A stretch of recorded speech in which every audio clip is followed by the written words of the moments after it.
Like, subscribe. Hello, പുതിയൊരു വ്ളോഗിലേക്ക് എല്ലാവർക്കും സ്വാഗതം.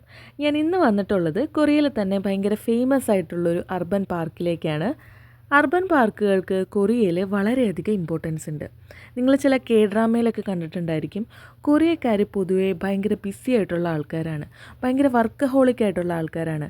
അവരുടെ വർക്ക് കൾച്ചറിന് പിന്നിൽ വളരെ വലിയൊരു കാര്യമുണ്ട്. അത് ഞാൻ പിന്നൊരു വ്ളോഗിൽ പറയാം. വളരെയധികം ബിസി ആയിട്ടുള്ള ഒരു ലൈഫ് ആയതുകൊണ്ട് ഏതെങ്കിലും അവധി ദിവസം കിട്ടുമ്പോഴോ അല്ലെങ്കിൽ എന്തെങ്കിലും പബ്ലിക് ഹോളിഡേയ്സിലോ അങ്ങനെയുള്ള സമയത്തൊക്കെ കൊറിയക്കാർ ഇതുപോലെ അർബൻ പാർക്കുകളിലും പല പല ആക്ടിവിറ്റീസിലും ഒക്കെ പങ്കെടുക്കാൻ വേണ്ടിയിട്ട് ഭയങ്കര ഒരു ഇഷ്ടമുള്ള ആൾക്കാരാണ്. അതുകൊണ്ട് പബ്ലിക് ഹോളിഡേയ്സിലൊക്കെ നമ്മൾ ഇതുപോലെയുള്ള പാർക്കുകളിൽ ചെന്ന് കഴിഞ്ഞാൽ ഭയങ്കരധികം ക്രൗഡഡ് ആയിട്ട് നമുക്ക് കാണാൻ പറ്റും. അപ്പോൾ എന്തൊക്കെയാണ് ഇവിടെ ഉള്ളതെന്ന് നമുക്ക് കാണാം. ദൂരേക്ക് നോക്കിക്കഴിഞ്ഞാൽ അവിടെ ഒരു വലിയ ബിൽഡിംഗ് കാണാം. അത് നമ്മുടെ യൂണിവേഴ്സിറ്റിയാണ്. യൂണിവേഴ്സിറ്റിയുടെ തൊട്ട് താഴെയായിട്ടാണ് ഈ പാർക്ക് ഉള്ളത്. കൊറിയയിൽ ഇപ്പോൾ വിൻ്റർ ആയതുകൊണ്ട് തന്നെ എല്ലായിടത്തും ഇതുപോലെ ഒരു ബ്രൗൺ കളറിൽ ഇലകളൊക്കെ കൊഴിഞ്ഞു പോയി ഭയങ്കര ഡ്രൈ ആയിട്ടായിരിക്കും നമുക്ക് എല്ലാ സ്ഥലങ്ങളും തന്നെ കാണാൻ പറ്റുന്നത്. അല്ലെങ്കിൽ നമ്മൾ ഇങ്ങോട്ടേക്ക് നോക്കണ സമയത്ത് മൊത്തം പച്ചയായിട്ട് നല്ല ഭംഗിയായിട്ട് കാണാൻ പറ്റും. അപ്പോൾ അതുകൊണ്ട് ഇതുപോലെയുള്ളൊരു പാർക്കാണോ ഇത്, അങ്ങനെ വിചാരിക്കരുത്. വിൻ്റർ സമയമാണെന്ന് പ്രത്യേകിച്ച് ഓർക്കണം. നമ്മുടെ നാട്ടിലേക്ക് കൂടുതൽ വിൻ്റർ കൂടുതലുള്ള സ്ഥലങ്ങളിൽ ഇതുപോലെയായിരിക്കും. ഇലകളൊന്നും ഉണ്ടാവില്ല മരങ്ങൾക്കൊന്നും. പുല്ലുകളെല്ലാം ഏകദേശം ഈ കളറിൽ തന്നെയായിരിക്കും. അങ്ങനെയുള്ളൊരു കണ്ടീഷനാണ്.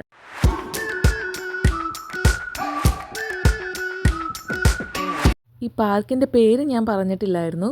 ദോക്ചിൻ പാർക്ക് എന്നാണ് ഈ പാർക്കിൻ്റെ പേര്. ഈ ഏരിയയ്ക്ക് ദോക്ചിൻ എന്നാണ് പറയുന്നത്, ദോക്ചിൻ ഗു. നമ്മളിപ്പോൾ നടന്നു പോകുന്നത് ഒരു ബ്രിഡ്ജിൽ കൂടെയാണ്. ആ ബ്രിഡ്ജിൻ്റെ റൈറ്റ് സൈഡിലായിട്ട് ഇതുപോലെ ഒരുപാട് ബ്രൗൺ കളർ പുല്ലുകളുണ്ട്. പുല്ലിൻ്റെ കളർ ബ്രൗൺ അല്ല, ഓഫ് കോഴ്സ് വിൻ്റർ ആയതുകൊണ്ട് ഉണങ്ങി നിൽക്കുന്നതാണ്. അവിടെ തന്നെ ഒരുപാട് താമരച്ചെടികളുണ്ട്, അതും ഉണങ്ങി നിൽക്കുകയാണ്. ഈ ബ്രിഡ്ജിൻ്റെ റൈറ്റ് സൈഡിലാണ് ഇതുപോലെ താമരകളുള്ളതെന്ന് വെച്ച് കഴിഞ്ഞാൽ ലെഫ്റ്റ് സൈഡിൽ നമുക്കൊരു നാച്ചുറലായിട്ടുള്ള ഒരു ലേക്കാണ് കാണാൻ പറ്റുന്നത്. ഈ ലേക്കിനും ഒരുപാട് പ്രത്യേകതകളുണ്ട്. ശരിക്കും ഈ പാർക്ക് അല്ലെങ്കിൽ ഈ പാർക്കിൻ്റെ ഈ ലേക്ക്, ഈ താമരക്കുളം, ഇതൊക്കെ ഒരു നാച്ചുറൽ റിസർവോയർ ആയിട്ടാണ് ആക്ട് ചെയ്യുന്നത്.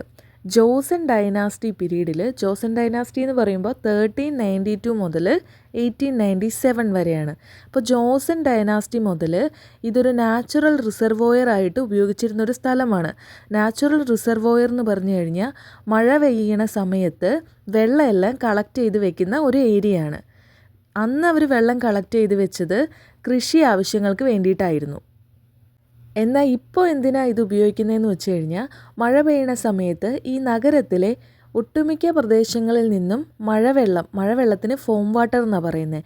ഈ ഫോം വാട്ടർ എല്ലാം ഒഴുകി വന്നിട്ട് ഇവിടെയാണ് വന്നു ചേരുന്നത്. അപ്പോൾ താമരകളെന്ന് പറയുന്നത് അല്ലെങ്കിൽ താമരപ്പാടം ഇപ്പോഴൊരു ഒരു നാച്ചുറൽ ഫിൽറ്ററായിട്ടാണ് ആക്ട് ചെയ്യുന്നത്. ഈ മഴവെള്ളം എല്ലാം വന്ന് ഇവിടെ ചേരുമ്പോൾ ഇതെല്ലാം ഫിൽറ്റർ ചെയ്തിട്ട് ഭൂമിയിലേക്ക് തന്നെയാണ് പോകുന്നത്. നമ്മൾ കിണറൊക്കെ റീചാർജ് ചെയ്യണ കണ്ടിട്ടില്ലേ? നമ്മുടെ വീടിൻ്റെ മുകളിൽ നിന്നുള്ള വെള്ളമൊക്കെ വന്നിട്ട് ഒരു ഫിൽറ്റർ ടാങ്ക് വഴി ഫിൽറ്റർ ചെയ്തിട്ട് അത് കിണറിയിട്ട് തന്നെ പോകും. അങ്ങനെ നമ്മൾ ചെയ്ത് കഴിഞ്ഞാൽ പിന്നീട് വേനൽ വരുന്ന സമയത്ത് നമ്മൾ ഈ മണ്ണിലേക്ക് വിട്ട വെള്ളമെല്ലാം ആ കിണറിലുണ്ടാവുമെന്നാണ് പറയുന്നത്.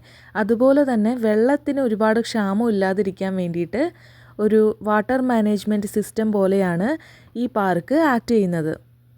പല രീതിയിൽ നാച്ചുറൽ ഫിൽട്രേഷൻ നമുക്ക് ചെയ്യാൻ പറ്റും. ഇവിടെ താമരയാണ് യൂസ് ചെയ്തിട്ടുള്ളത്. താമരപ്പൂക്കൾ പ്യൂരിറ്റിയുടെയും സ്പിരിച്വാലിറ്റിയുടെയും സിമ്പിളായിട്ടാണ് കൊറിയക്കാർ യൂസ് ചെയ്യുന്നത്. അതുപോലെ തന്നെയാണ് ഇന്ത്യയിലും, അല്ലേ? അപ്പോൾ അങ്ങനെ ഒരു കാരണം കൊണ്ടാണ് നാച്ചുറലായിട്ടുള്ള ഫിൽട്രേഷൻ ചെയ്യാൻ വേണ്ടിയിട്ട് താമരച്ചെടികൾ ഇവിടെ യൂസ് ചെയ്തിട്ടുള്ളത്. നമുക്ക് ഈ താമരപ്പാടങ്ങൾക്കിടയിലൂടെ നടക്കാൻ വേണ്ടിയിട്ട് ഇവർ ഇതുപോലൊരു അപ്ലിഫ്റ്റ് പ്ലാറ്റ്ഫോം റെഡിയാക്കിയിട്ടുണ്ട്. അപ്പോൾ ഇത് മൊത്തത്തിൽ ഇതുപോലെ നീണ്ടിങ്ങനെ കിടക്കുകയാണ്. നമുക്ക് ചുറ്റി ഒരുപാട് ദൂരം നടന്നു പോകാൻ പറ്റും. അത് വളരെ നല്ലൊരു കാര്യമായിട്ട് എനിക്ക് തോന്നിയിട്ടുണ്ട്. കാരണം ഇവിടെ താമരപ്പൂക്കളെല്ലാം വിരിഞ്ഞ് നിൽക്കുന്ന സമയത്ത് നമുക്കിതിൻ്റെ ഇടയിലൂടെ പോകാനൊക്കെ ആയിട്ട് നല്ല രസമായിരിക്കും.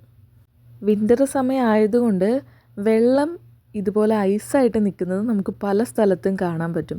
ഇവിടെ എഴുതി വെച്ചിട്ടുണ്ട് ഈ നാച്ചുറൽ ഹാബിറ്ററ്റിൽ കാണപ്പെടുന്നത് എന്തൊക്കെ ടൈപ്പ് ചെടികളാണ്, എന്തൊക്കെ ടൈപ്പ് ജന്തുക്കളാണ്, അങ്ങനെയൊക്കെ. കാർപ്പ് എന്ന് എഴുതി വെച്ചിട്ടുണ്ട്, അതായത് നാച്ചുറൽ കാർപ്പ്. പക്ഷേ കാർപ്പിനെയൊന്നും എനിക്കിവിടെ കാണാൻ പറ്റിയില്ല. അതോ ഇനി മഞ്ഞാവുന്ന സമയത്ത് ഇവർ മൈഗ്രേഷൻ ചെയ്യുമോ അങ്ങനെയുള്ള കാര്യം എനിക്ക് ഉറപ്പില്ല. ചില മീനുകളും ഇതുപോലെ മൈഗ്രേഷൻ ചെയ്യുമെന്ന് ഞാൻ കേട്ടിട്ടുണ്ട്. അതുപോലെ തന്നെ ഇവിടെയും ഒരുപാട് മൈഗ്രേറ്ററി ബേർഡ്സിനെ നമുക്ക് കാണാൻ പറ്റും. ഞാൻ ഇതുപോലെ 1-2 ടൈപ്പ് നോട്ട് ചെയ്തിട്ടുണ്ടായി. അതിലൊന്നാണ് ഇവിടെ ഈ കാണുന്നത്.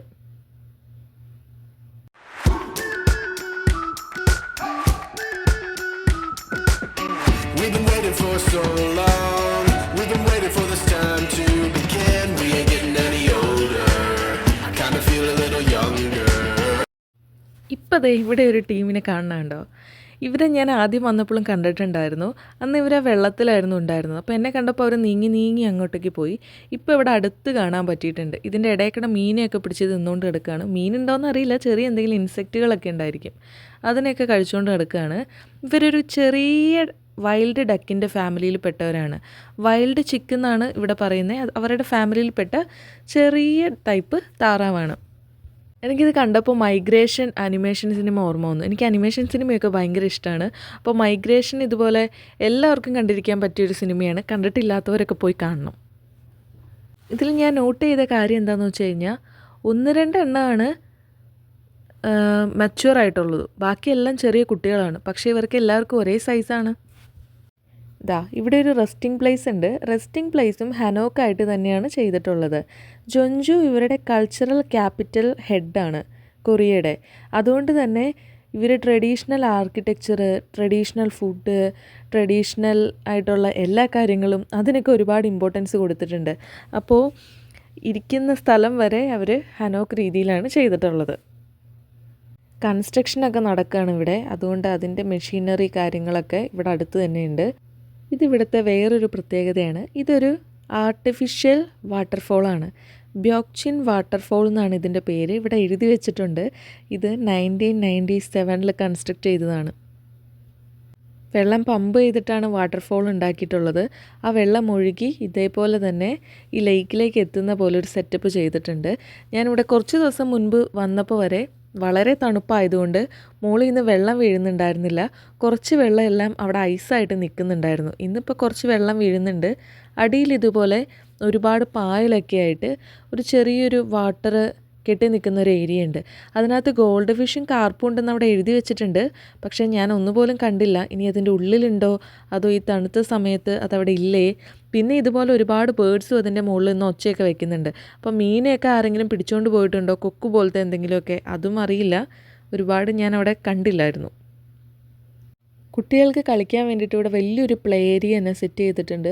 ഇതുപോലെ വലിയ നെറ്റൊക്കെ കെട്ടിയിട്ടുണ്ട്. അപ്പോൾ അതികൂടെയൊക്കെ കയറിപ്പോണ പിള്ളേരെ കാണാം. കുറേ ട്രീ ഹൗസുകളുണ്ട്. അങ്ങനെ കുറേ കാര്യങ്ങളൊക്കെ ഉണ്ട് പിള്ളേർക്ക് ഇൻട്രസ്റ്റ് ആയിട്ടുള്ളത്. ഇനി നമ്മൾ പോകുന്നത് ഇവിടെ തന്നെ ഒരു പബ്ലിക് ലൈബ്രറി സെറ്റ് ചെയ്തിട്ടുണ്ട്. ആ ലൈബ്രറിയുടെ ഉള്ളിലേക്കാണ്. ഒരുപാട് കാര്യം എനിക്ക് അവിടെ നിന്ന് ഷൂട്ട് ചെയ്യാൻ പറ്റിയില്ല. കാരണം ഒരുപാട് ആൾക്കാർ അവിടെ ഇരുന്ന് വായിക്കുന്നുണ്ടായിരുന്നു. അപ്പോൾ അവരുടെ പ്രൈവസീനെ നമ്മൾ മാനിക്കേണ്ട ഒരു ഇതുള്ളത് കാരണം എനിക്കൊരുപാട് ഷൂട്ട് ചെയ്യാൻ പറ്റിയില്ല. പക്ഷേ അവിടെ നല്ല തിരക്കുള്ളൊരു സമയവുമായിരുന്നു അത്. ഒരുപാട് ബുക്സ് അവിടെ വെച്ചിട്ടുണ്ട്. എനിക്ക് ഇങ്ങനത്തെ ലൈബ്രറികൾ ഒരുപാട് ഇഷ്ടമാണ്. കൊറിയയുടെ വളരെ വലിയൊരു പ്രത്യേകത അത് തന്നെയാണ്. ഇതുപോലെയുള്ള പബ്ലിക് ലൈബ്രറികൾ, ആളുകളിരുന്ന് വായിക്കുന്നു, ആർക്കും ശല്യമില്ലാണ്ട് അവർ ബുക്സ് എടുത്ത് പോകുന്നു. ഇവരെ ഞാൻ ആ പാലം കയറാൻ പോകുന്ന സമയത്ത് അങ്ങ് ദൂരേന്ന് കണ്ടിട്ടുണ്ടായിരുന്നു. അപ്പോൾ ഞാൻ വിചാരിച്ചു അടുത്തൊന്ന് കാണാൻ പറ്റുമായിരുന്നെങ്കിൽ ഇന്ന്. അടുത്ത് കണ്ടു. അങ്ങനെ 2 ചേച്ചിമാരാണ് കൊണ്ടുവന്നിട്ടുള്ളത്. വളരെ പാവങ്ങളായിട്ടുള്ള, വളരെ പാവം എന്ന് പറഞ്ഞാൽ വളരെ പാവം, അങ്ങനത്തെ 2 ആൾക്കാരാണ് ഇവർ. ഞാനിവരുടെ പേര് ചോദിച്ചിട്ടുണ്ടായിരുന്നു. ഒരു ഗേളും ബോയും ആണ്. പേരെല്ലാം ആ ചേച്ചി പറഞ്ഞു തന്നിട്ടുണ്ടായിരുന്നു. എനിക്കിവരുടെ ബ്രീഡ് ഏതാണെന്നറിയില്ല, പക്ഷേ കാണാൻ നല്ല ഭംഗിയുണ്ട്. എന്തായാലും അവിടെ വന്ന കുട്ടികൾ ഇതുപോലെ അവരുടെ അടുത്ത് പോവുകയും അവരുടെ തലയിൽ പിടിക്കുകയും ഒക്കെ ചെയ്തിട്ടുണ്ടായിരുന്നു. പക്ഷേ അവർ അനങ്ങാതെ നിൽക്കുമായിരുന്നു. ഇതുപോലെ നടക്കാൻ ഇറങ്ങുമ്പോൾ ഒരുപാട് ടൈപ്പ് പട്ടിക്കുട്ടികളെ കാണാൻ പറ്റും. അപ്പോൾ അത്രയേ ഉള്ളൂ. അടുത്ത വ്ളോഗിൽ കാണാം. Bye bye.